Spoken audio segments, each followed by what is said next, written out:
Hello mga ka-MU! Welcome to Murang Ulam! Gagawa tayo ng masarap na merienda, ang banana bread toast! Let's get started! Kailangan natin gupitin ang gilid ng ating pan bread. Next, i-flatten natin ito gamit ang ating rolling pin at kung wala namang pwede ang mga bote o baso.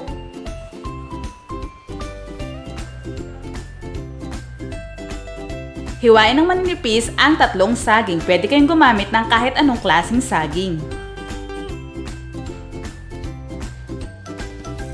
Sa pinainit na kawali, tayo ay gagamit ng 2 tablespoon na butter o kaya margarine. Next, lulutuin na natin ang ating saging.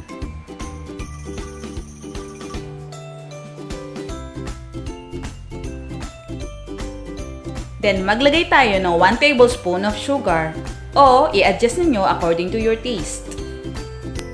Haluin mabuti hanggang matunaw ang sugar. Set aside. Sa isang bowl, maglagay tayo ng isang egg, half tablespoon of sugar, 1 tablespoon of milk, kahit anong liquid milk ay pwede.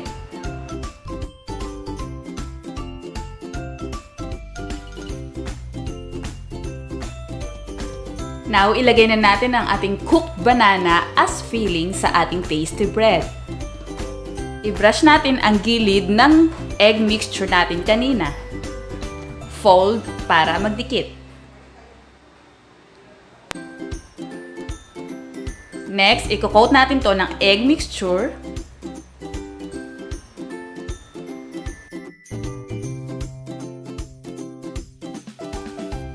At ipa-fry natin sa ating butter or margarine.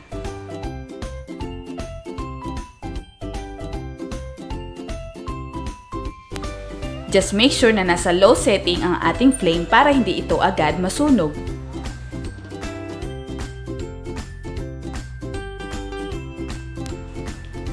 Then, i-coat natin agad sa sugar. Narito na ang ating banana bread toast. Napakasarap, promise, magugustuhan ng mga kids ninyo. Kaya mommy and daddy, subukan ninyo. Napakadaling gawin, napakasarap. Hindi siya masyadong matamis kahit na may mga nilalagay tayong sugar. Tamang-tama lang ang tamis kasi nababalansin nito ng tasty bread. If you like this video, please give it a thumbs up and share this video to your loved ones. Thank you very much po. Please subscribe!